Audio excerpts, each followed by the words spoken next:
A guy came into my branch at 10 in the morning and asked me to raise his limit. We do sleep credit. Everyone holds an account, everyone draws on it nightly, and almost nobody reads the terms. About a third of this country holds the same overdraft. Almost all of them would also tell you they feel fine.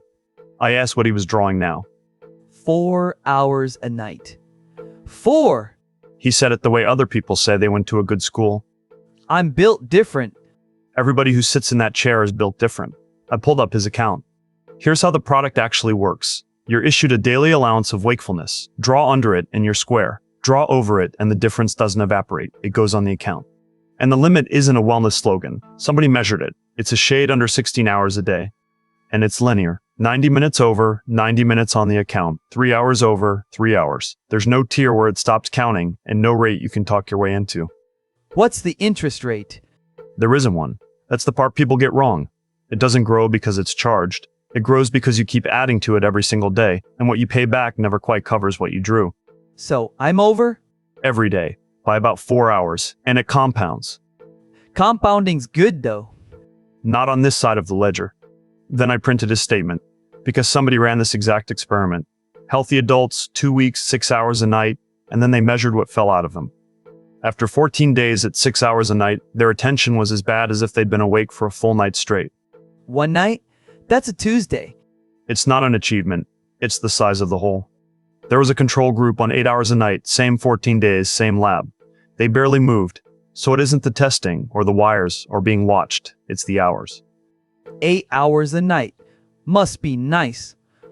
And they never asked anybody how they felt.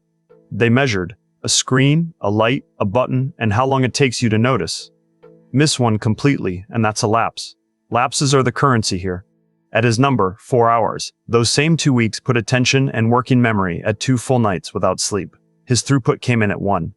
So I'm running a permanent hackathon. Permanently. Sit. And then he asked the question everybody asks, the one the whole product depends on. If I'm that far down, how come I feel fine? Because of the single most important line in the research, and it's the reason I still have a job. At the end of those 2 weeks, with their performance at its very worst, the subjects rated themselves only slightly sleepy. The paper's word for it was unaware. They were largely unaware of what they'd lost.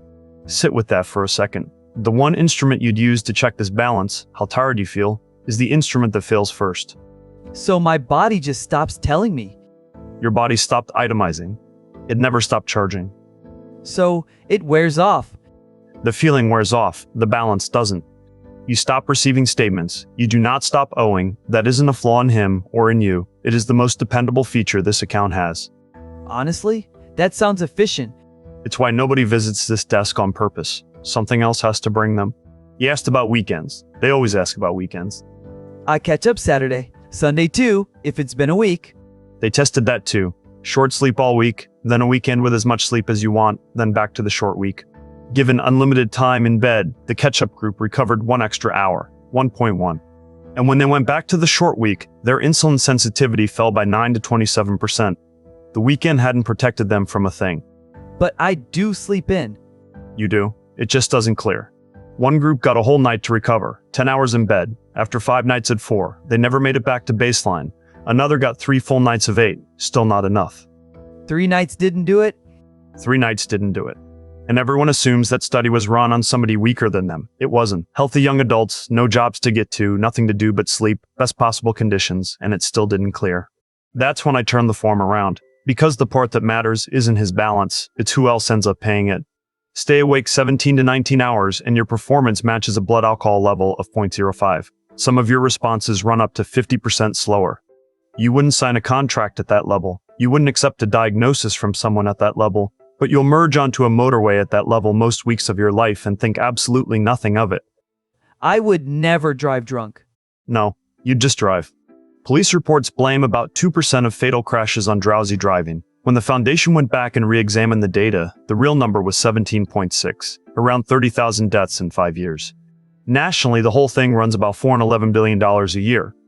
That's a bit over 2.25% of everything the country makes. Paid, mostly, by people who never opened an account. So I did the only thing this job actually allows. I declined the increase.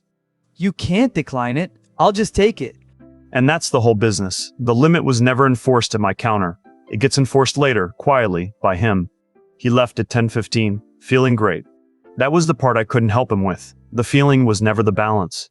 Subscribe if you like. You can sleep on it. You probably won't.